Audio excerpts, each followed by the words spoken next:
Welcome to This Birding Life, a podcast for birdwatchers everywhere. I'm your host, Bill Thompson III. This Birding Life comes to you from Birdwatcher's Digest, where we've been publishing great content for birdwatchers since 1978. Sample what we have to offer at birdwatchersdigest.com. And remember, Birdwatcher's Digest is more than just a magazine. Stay tuned, and at the end of this podcast, there's a special subscription offer. Now we'd like to thank our sponsors, Carl Zeiss Sports Optics, makers of the amazing Victory SF binocular and the stunning Harpia spotting scope. You can join the Zeiss community of birders at facebook.com/ZeissBirding. Red Start Birding offers optics, gear, and expertise to birders and nature lovers, plus unbeatable customer service. Give Red Start a try at redstartbirding.com. Finally, the American Birding Expo is your opportunity to experience the world of birding in one place. This September 21 to 23, 2018, in Oaks, Pennsylvania, just outside of Philadelphia. More than 130 exhibitors from all over the world will be there. Learn more at birdingexpo.com. This is episode 82, Birding in Colombia, Part 2, Caribbean Lowlands, Camarones, and Rio Hacha. If you listened to episode 81, you'll already know that in April of 2018, I finally got to take a dream birding trip to Colombia. Most ecotourists have heard warnings about unsafe places to visit, and for decades, Colombia was labeled as such, due to the ongoing conflict between the government, the drug cartels, and the paramilitary units, the latter two of which were involved in the coca trade, because Colombia is a great place to grow coca plants, which are processed to make cocaine. After the peace deal in 2016, things began to change. Post-Peace Plan Economic Development Initiative included one amazing thing for northwestern Colombia, a birding trail. Our Colombia tour was a familiarization trip sponsored by ProColombia, the country's tourism arm, to help promote the Northern Colombia Birding Trail and to encourage ecotourism to the region. Our traveling group was nature and adventure tour professionals and journalists from the United States and the UK, and you'll hear from 3 of them in this episode. You'll also hear interviews with 3 of our local guides in Colombia. The transition from the cool cloud forest highlands in the Santa Marta Mountains down to the sweltering Caribbean lowlands took us all day. Halfway through, we began sweating, and this did not stop until we got back on the plane to fly back to Bogota on our final day in Colombia. One thing I knew about tropical lowlands is they can be super birdy. Our time in the lowlands was very rewarding in avian riches. Every single stop we made, we added new birds to the list. At one toll booth, we pulled over because the pasture adjacent was full of fork-tailed flycatchers, bacards, swifts and swallows, martins, and many other species flying overhead. We stayed in the town of Camarones in a rustic eco-lodge about 100 yards from the Caribbean. From this humble home base, we ventured out for a day of birding in the desert-like thorn scrub, where we encountered birds such as the vermilion cardinal, chestnut piculet, Orinocan saltator, and others. And we also had a day enjoying the flamingos and all manner of water birds in Los Flamencos Sanctuary. Along the way, we added some very hard-to-find species, including pearly-vented toady tyrant, white-whiskered spinetail, russet-throated puffbird, and tocuyo sparrow. Our guides for the second half of the trip were Luis Urania, Angel Ortiz Menenses, and in Camarones we were joined by Jose Luis Puchaina, a member of the local Wayuu indigenous people. First, let's hear from Luis Urania of Neke Nature Tours. Now, if you've been to one of our American birding expos, you've probably met Luis and his charming wife. Here he is. My name is Luis Urueña. I am the director of Neke Nature Tours. Luis, it's really nice to see you here in Colombia. It's my first visit, and fantastic to be here in your native land. Can you tell our listeners what, in your view, makes Colombia special for bird watching? But you know that Colombia have more species of birds than all the countries in the world. We are close to 2,000 species of birds, and our very, very good position in the world make that Colombia is very special. We have all tropical ecosystem represented in one country. We have mountains from 6,000 meters elevation and two oceans. That this is very special. This permit that we can see a lot of birds in few time and a lot of special birds that nobody have. Yeah. And Mannequin does tours all over Colombia, correct? Yes, all Colombia. And how long have you been operating? 10 years ago. Oh, We are okay. one of the oldest company in Colombia. Right. Yeah. What would you say to people who are concerned about Colombia's, sort of troubled past? People talk about it used to be dangerous to travel here. What would you say to them about that? That is a lot of work to many people, to the government, to the private companies, to the communities, to the everybody, so to make that Colombia is safe now. And effectively, everything, all areas in Colombia are safe. We have problems like all the countries, but in general, everybody that wants to come here we don't have any problems to visit areas in Andes or areas in Llanos, in Amazon, in some of our boat coasts or anything. Colombia is safe. People can come without problem. They don't need to be fear about it. So the people in Colombia is very friendly, is very nice, and want that you can have a wonderful holidays and can stay here. Mm-hmm. Now, you guys don't just do tours. You also do have a program where you help guides and potential young birders and naturalists. Tell us about that. Yes, we start 3 years ago one program that the name is Mannequin Wins. Because we know that our client is a people with a good heart, and many of the new groups of bird watchers in Colombia that for general children or young people want to start with the bird watching here.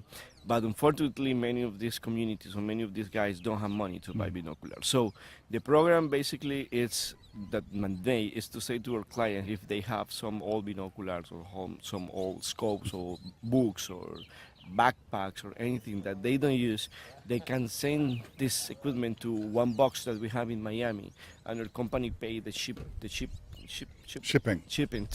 to Colombia, and we have a database with people in different areas of the country that need this equipment. So we send this equipment, and as a retribution, these guides send a pictures or send a video saying thank you for your help, and we made things like this in different areas. We have a good example, for example, in the southwest, in Laguna de la Cocha, with a big group of children there that now have all binoculars and have scopes and have books, and they are starting with a very good birding there. Oh, the conservation, obviously, of the habitat and everything. Yeah, it's preferred to have the children's and making conservation and making birding that hunting birds or destroying the habitat. Yes, that's great. So I would like you to finish up here to invite people in Spanish and Espanol to come to Colombia and go bird watching. Can you do that? ¿En español? En español. Ok, los quiero invitar a todos a mi país. Realmente es un país maravilloso que está abierto a recibirlos y que está completamente dispuesto a hacer de su observación de aves algo maravilloso e inolvidable. Colombia tiene más de casi cerca de 2,000 razones para que vengan. Entonces, bienvenidos a mi país y están súper invitados. Okay. Now tell us what you said. That Colombia has more of 2,000 species of reasons to visit us, so that you are super welcome, and we want that you have a wonderful birding holidays, basically. Fantastic. Okay. Gracias, mi amigo. Thank you so much, Bill. It's a pleasure. On our second day in the Camarones region, we visited the Wayuu village where Jose Luis Puchaina is from. Jose Luis had taken us out that morning for some local birding, and we took a short break to see the bracelets, bags, hats, and hammocks that the Wayuu women weave by hand and sell to visitors and tourists. Here's a bit of audio from that visit. Hago una mochila, aquellas muchachas también hacen otra mochila. Como por ejemplo, si hago esta, duro un mes haciéndola, porque es de varios colores. Sí. Bueno, y también tenemos mochilas que son lisas, como por ejemplo como esta, que en esta duramos 2 semanas haciéndola. 2 weeks and 1 month. My mistake in the Depends on the number of colors, basically. Ustedes tienen algo que es como que las And mochilas, all the women, las formas de las mochilas dependen de lo que ustedes sientan y piensen, ese tipo de cosas. She say that the shape of the shape of the mochilas depend of the thing that they are feeling. Use. I see. Exactly, or they are thinking, you know. Anything have a different meaning. También tenemos gasas que estas son paleteadas. ¿Cómo así? ¿Qué es paleteada? O sea que haciéndolas así, Ay. paleteadas. Pero, y esto también se hace por aparte. Esto le colocan después cuando ya está hecho y el fleco también lo colocan cuando esté hecho. This is they put this in the end. ¿Ah? This is at the end they put this, and then on the sides generally they do patterns that just go down the chinchorro, and you can use it to cover yourself. I see. Yeah, Cool. those are pretty beautiful too. Yeah, they're huge. Y aquí está cuando Oh, look, ya está yeah. terminado. It's a finished one. Oh, wow. That's the finished one. This is the exactly. This is the other. Oh, that's beautiful. It is beautiful. Wow. So you see, it's very, very large. Como te venía diciendo que el chinchorro se hace por aparte, esto es el fleco que también se hace José tejido Luis. por aparte Ajá. y esto Y esto es también aparte. se hace por aparte. So it's made in Esta es la cama de José three Luis. things. Esta es la This cama de first, José then Luis. this, and this. This is the This is José Luis José bag. Luis. Ah, cool. Tú se lo hiciste. La esposa. Ah, okay. ¿Dónde está ella? Next, let's hear from Jose Luis himself with translation help from Sandra Eichmann Parrott, one of our tour hosts in Colombia. Yo soy José Luis, vivo aquí en el Santuario de Fauna y Flora de los Flamencos, en La Guajira. Okay. Y eres de acá, ¿no? Yo soy de acá. So he's José Luis Purraina. He lives in Camarones and he was born here. And it's not Camarones, but the Flora and Fauna Sanctuary, Los Flamencos. Okay. And how long have you been bird watching, Jose Luis? ¿Cuánto? Trabajando en el tema de aves. ¿Hace cuánto tiempo? Hace 5 años. Me dediqué hace 5 años a través de unos amigos que eran pajareros. Me invitaron pues, a caminar con ellos y conocer un poco el tema.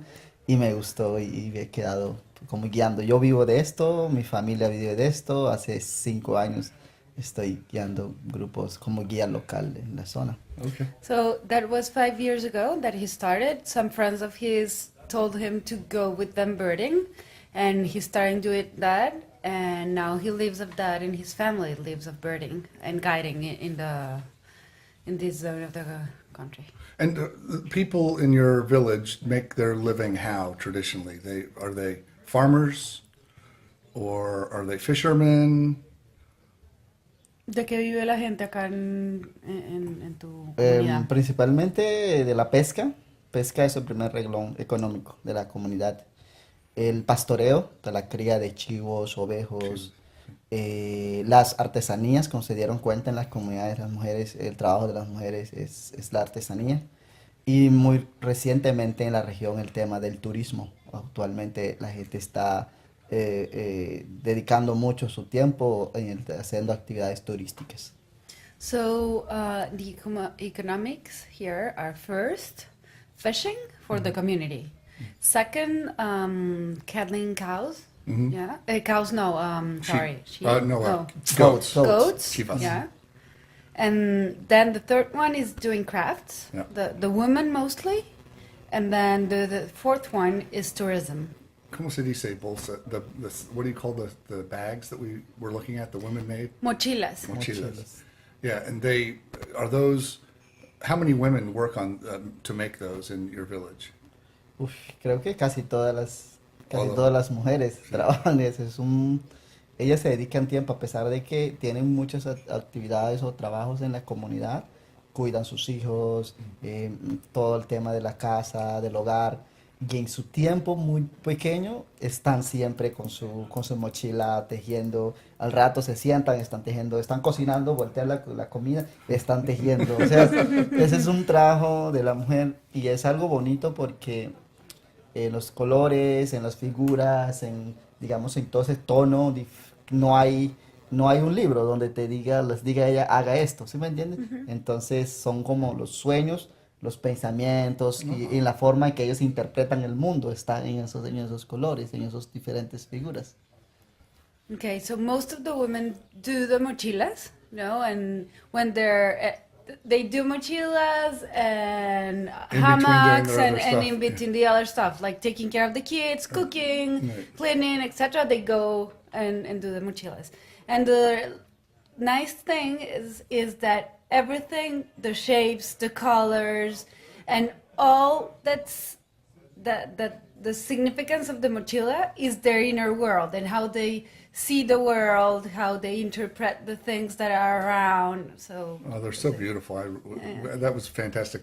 And do you find that most of the birding tours that come here enjoy coming to the village to see the morchillas? And que sí, ¿te parece así que la gente que viene acá, la mayoría le gusta ir a la comunidad, ver las mochilas?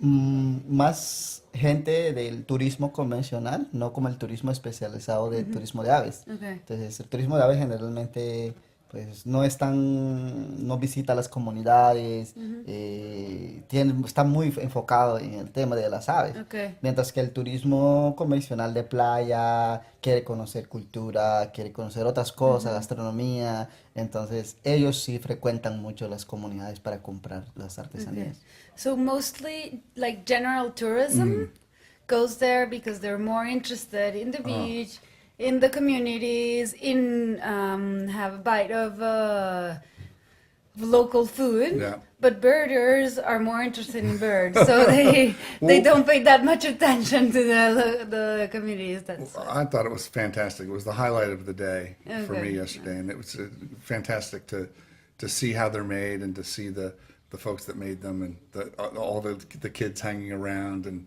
with their moms, and it was wonderful. It was very charming. Do you have a favorite bird that you see here in the area?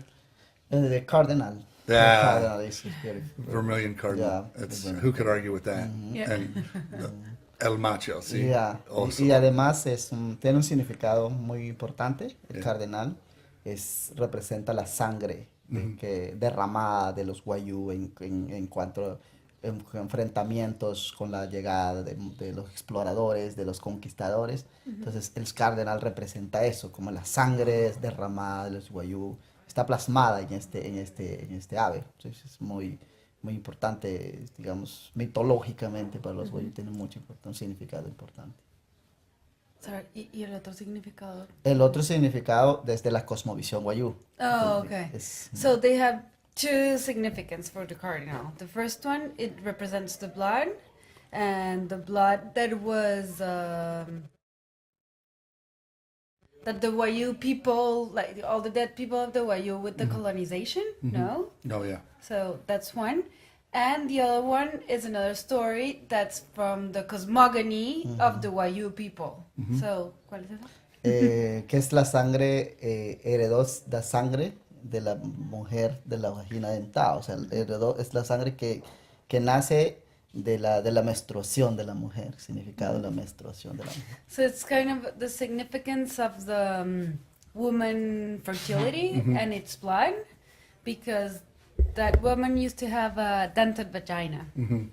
And I'm going to tell you a bit the story, a longer story. Ella era la hija de la lluvia, de la... Sí, de la diosa del mar. She was the kid of the goddess of the sea. And she was really, like, she didn't want anyone to see her, no? So she put a dented vagina on her. And one warrior that was in love with her, cierto, un guerrero, managed to with an arch, An arrow? like take out the teeth, and that's when her menstruation came in. Okay. And she was fertile again, and the first bird who actually went into that water with the menstruation was the cardinal, the vermilion cardinal. That's why it's colored. Exactly, and that's why it represents fertility and Wow.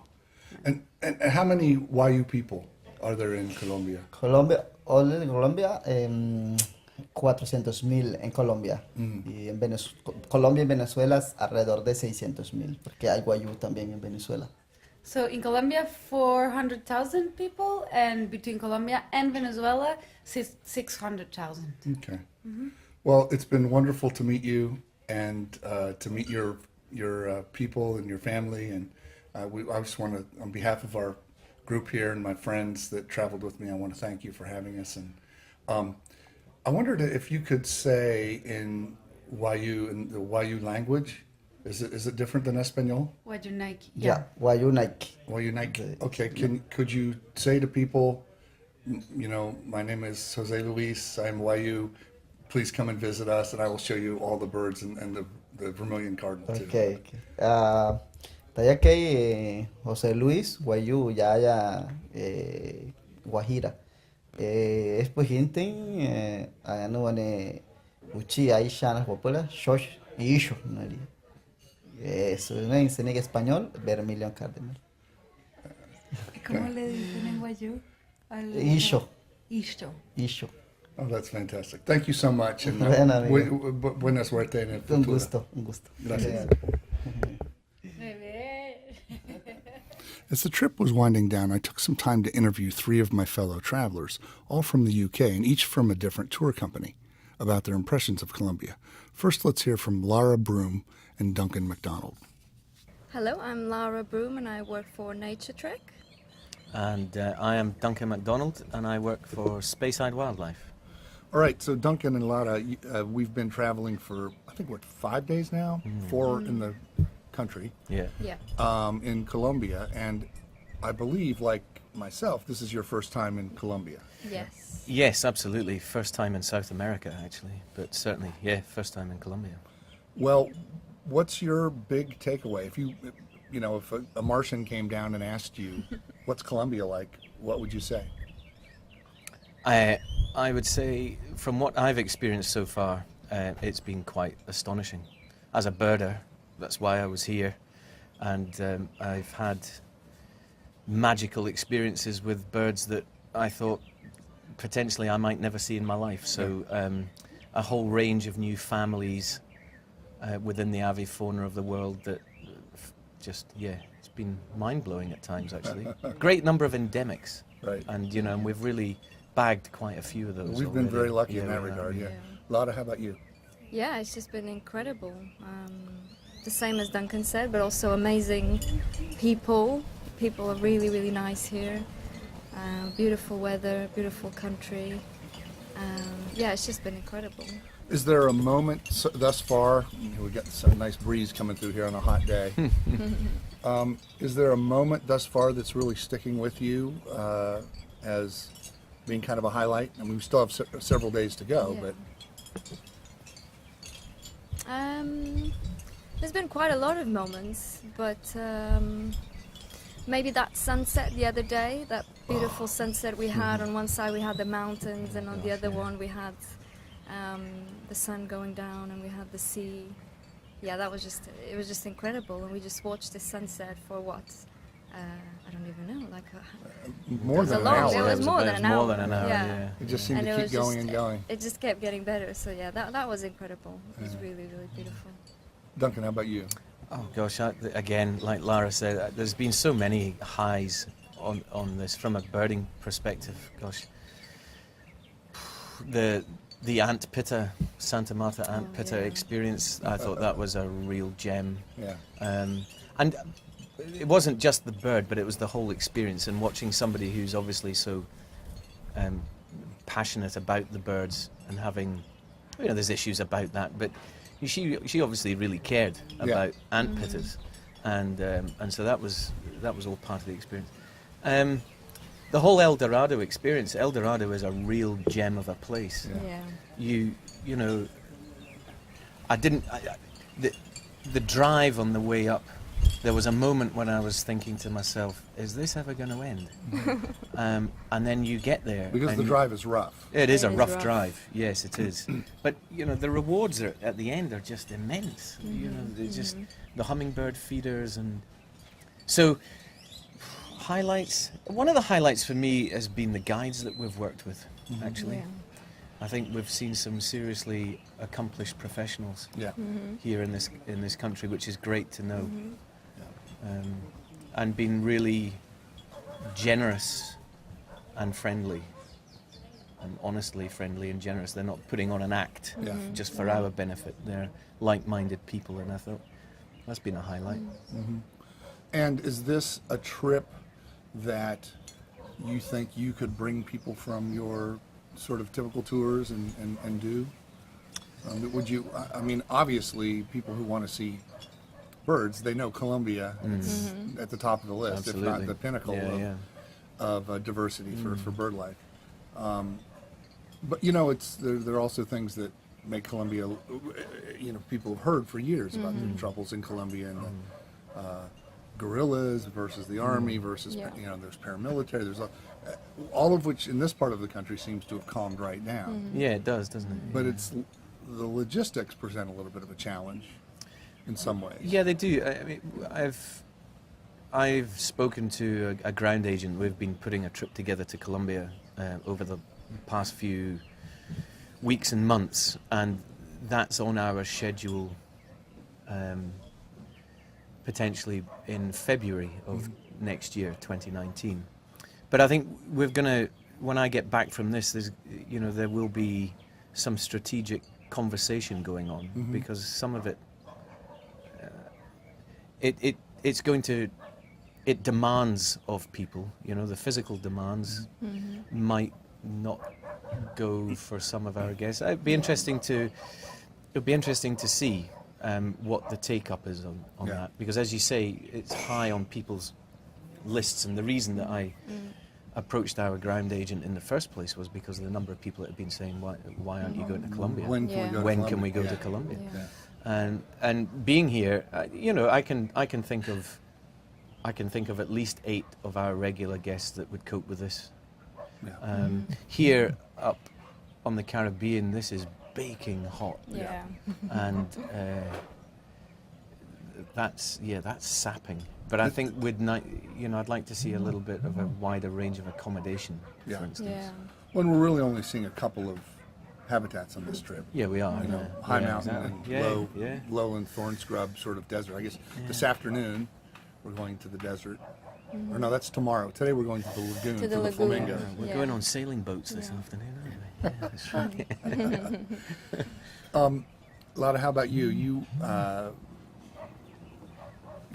don't guide a lot yourself, but you sort of help plan the trips. What would you, if you were planning a trip to Colombia, what would you be telling your clients?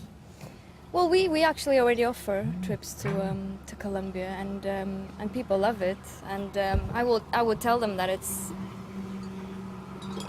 you know, it's beautiful, and you get a lot of birds, a lot of endemics in a short period of time, and that's worth definitely coming. Worth the effort. Definitely worth the effort. I think that's it. I think, you know, I do think that's it.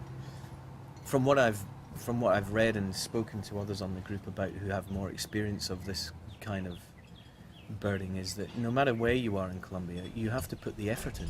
It's not simple birding, but the rewards of that effort are immense. Exactly. Yeah. So I think in that respect, it's got to be worth it, and it's got to be doable. And there are other trips that we do, Bill, across the world, where creature comforts are less. That's just part and parcel of tourism. You've got to be able to put up, if you want to see this stuff and you want to travel to these countries, you can't expect 5-star Western Europe, North American accommodation standards. You just can't. Right. And in some ways, I can see, you know, with our reader holidays, our reader rendezvous that we do, there are certain times when you have to say, you know, this isn't going to be a piece of cake, as you were just saying. And then at the end, if things go well, it's like people get to hang that badge on their lapel and say, I did the drive up El Dorado.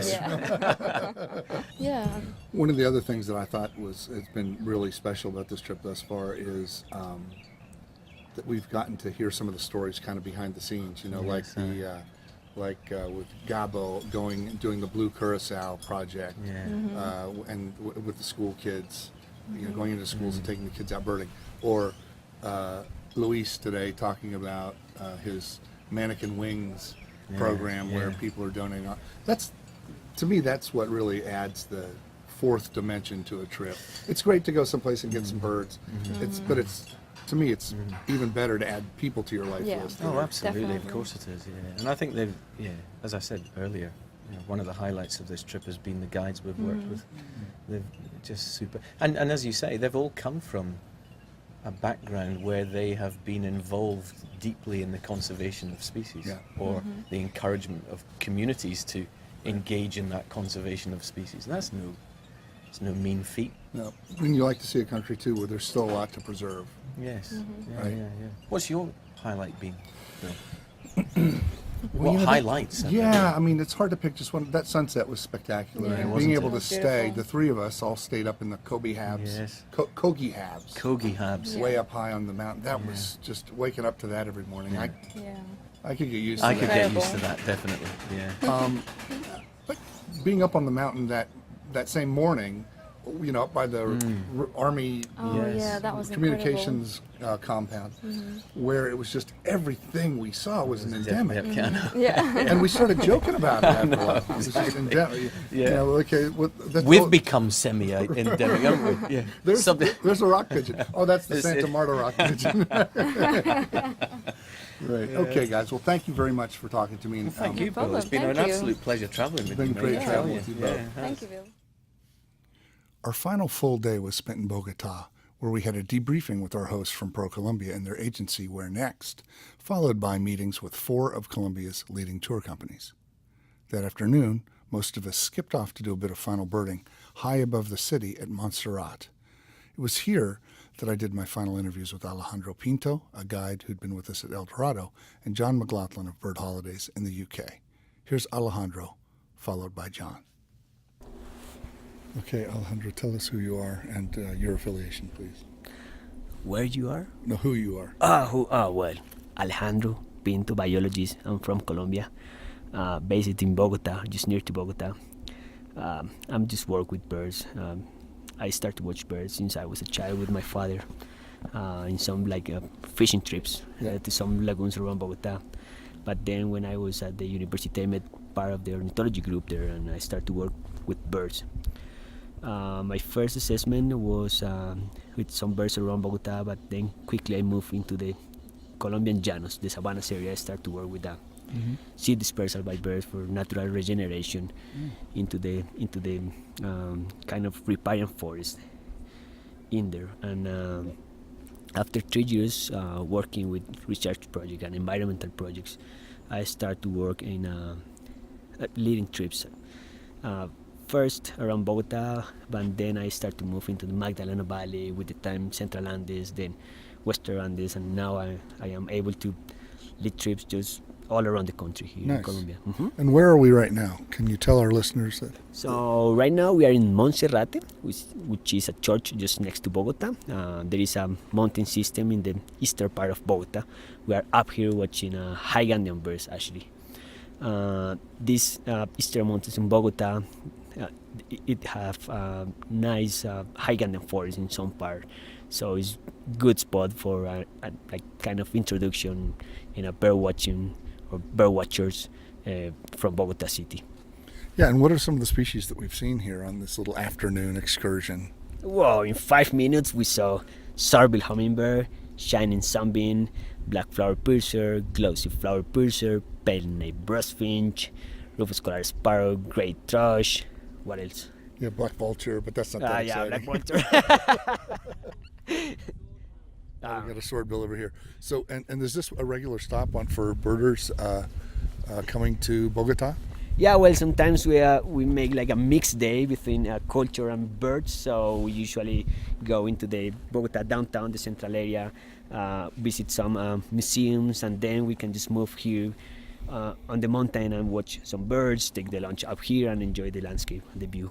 And Montserrat is what kind of what's this? What is this? It's a Catholic place for pilgrims in the Holy Week here in Colombia. So we have a church here, a very old church of Bogota. So it's kind of a Catholic place, and it's a busy place in weekends for all the Catholic people. And what is your favorite bird in Colombia? Ooh, that's a hard question. Um, I like a group of birds. I like mannequins because of their behavior. But for example, here around Bogota, probably golden-bellied starfolet is one of my favorites. Nice looking bird. And you're currently working with which organization? The Colombian project. Okay. Thanks so much, Alejandro. It's been a pleasure birding with you. Thank you. You are welcome. My pleasure. I'm John McLaughlin from England, and I work with an English birdwatching company called Bird Holidays Worldwide. That's based in Leeds in Yorkshire in the north of England. Yeah. Now, John, you've been here to Colombia before, and you've been in this part of the world in South America before several times. So a lot of these birds were familiar to you. But what's your overall impression now at the end of our tour of Colombia? Do you have any new insights you gathered on this trip as opposed to your others? Well, I was excited about Colombia the first time, but even more now, because you forget in quite a short time how exciting the country is and the diversity of birds. And Santa Marta Mountain returning for the second time meant I not only saw some of the extra endemics I missed the first time, but it sort of like it reinforced what a magical place it is. Yeah. And how did you find, as a professional guide yourself, what did you think of the Colombian guides that we were out with? The Colombian guides are very good and incredibly passionate.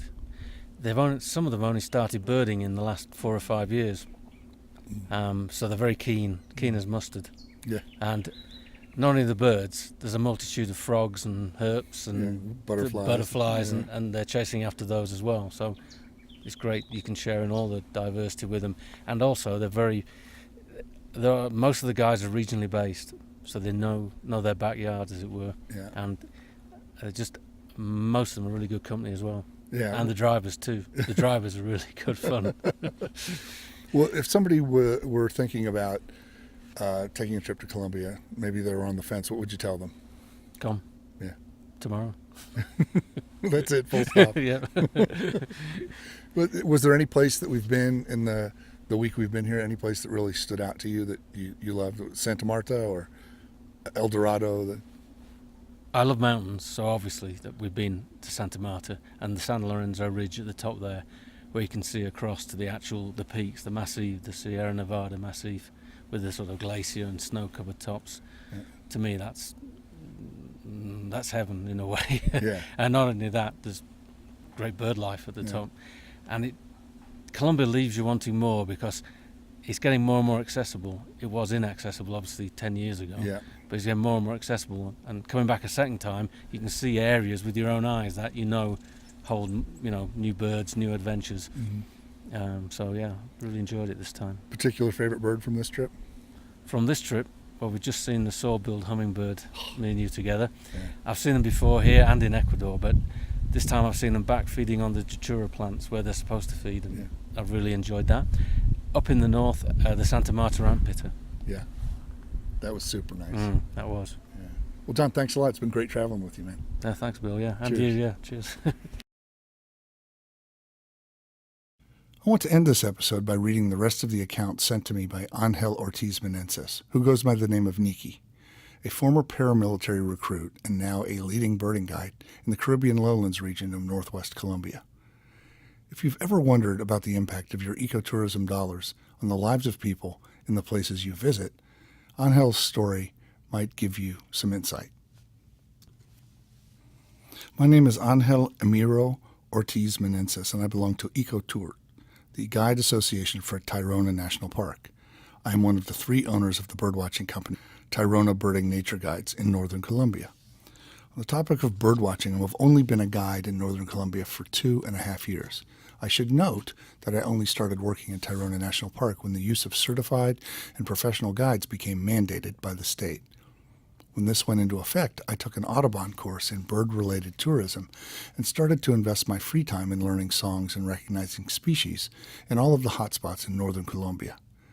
Before I was a birding guide, I lived with my family in the country, where they've always been. My mother had a garden from which she sold ornamental plants, and my dad had plantations of yucca and plantains. He also constructed roofs from palm fronds In 2005, I was very lucky that a peace agreement had been finalized in the local guerrilla forces, United Auto Defense of Colombia, so that I could study to be a tourism guide for free. However, it was very difficult because we didn't have many visitors and therefore had no resources for our class. I vividly remember that I had an old bicycle that I used to commute to my classes every day, and that almost every day we ate guavas for lunch on the same patio where we had our classes. It was wonderful that despite everything, we always found a way to have a good time. Maybe it was because we no longer had the pressure of the guerrillas telling us what we could and couldn't do.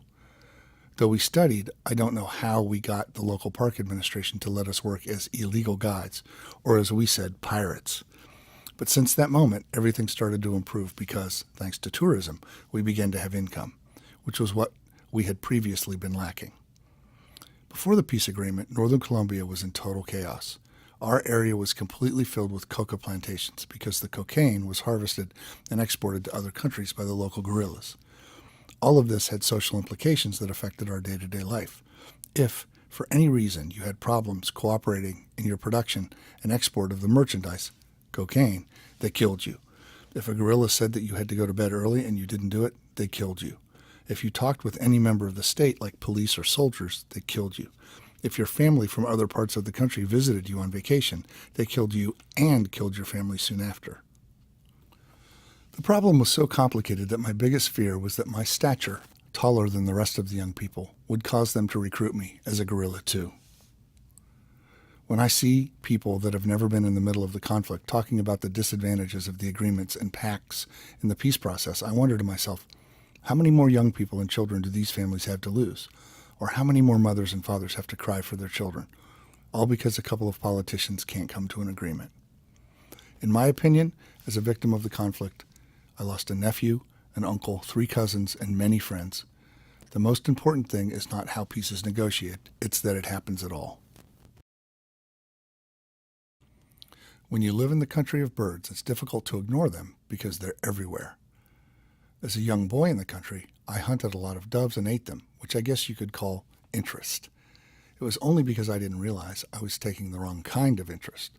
When I started grades 9 and 10, an ecological group called EcoNet came to my school and brought an apiary to teach us how bees create honey. Strangely, the bees didn't interest me much.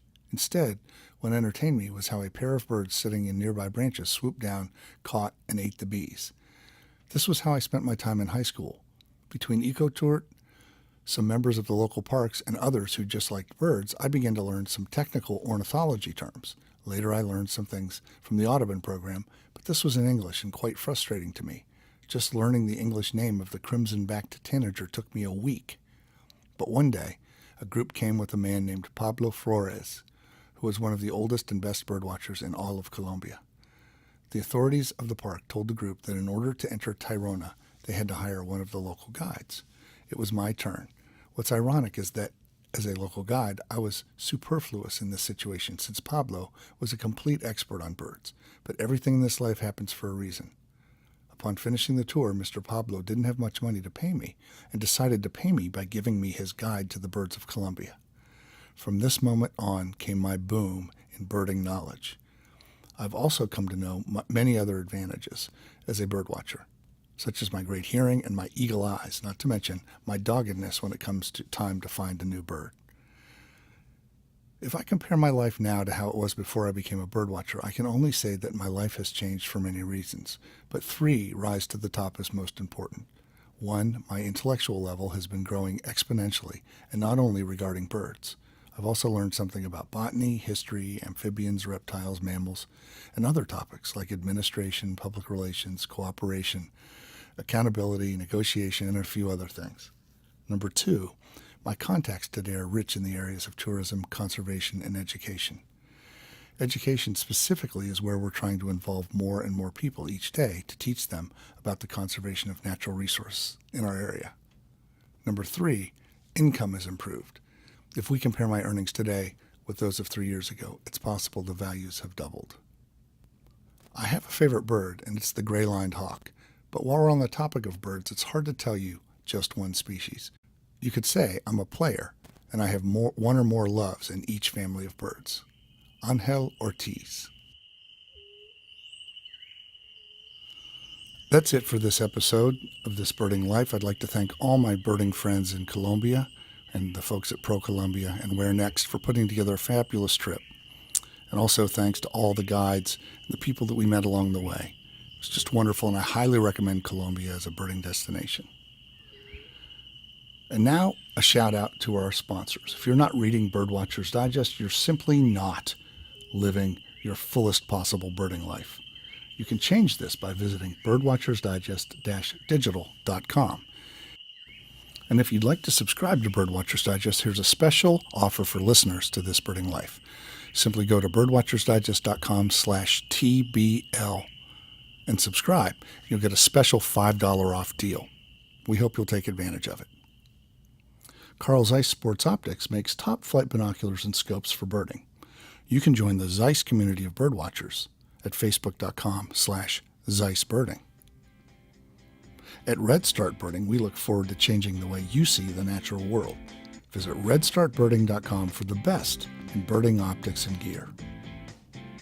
Finally, the American Birding Expo is the world of birding in one place. Join us this fall in Philadelphia and experience the birding lifestyle for yourself. birdingexpo.com. That's it for this episode, peeps. Subscribe to the RSS feed if you haven't already so you won't miss a single monthly episode. And you can send us comments to editor@birdwatchersdigest.com. That comes right to me. Until next time, thank you so much for listening, and I'll see you out there with the birds. This is BT3 saying laters.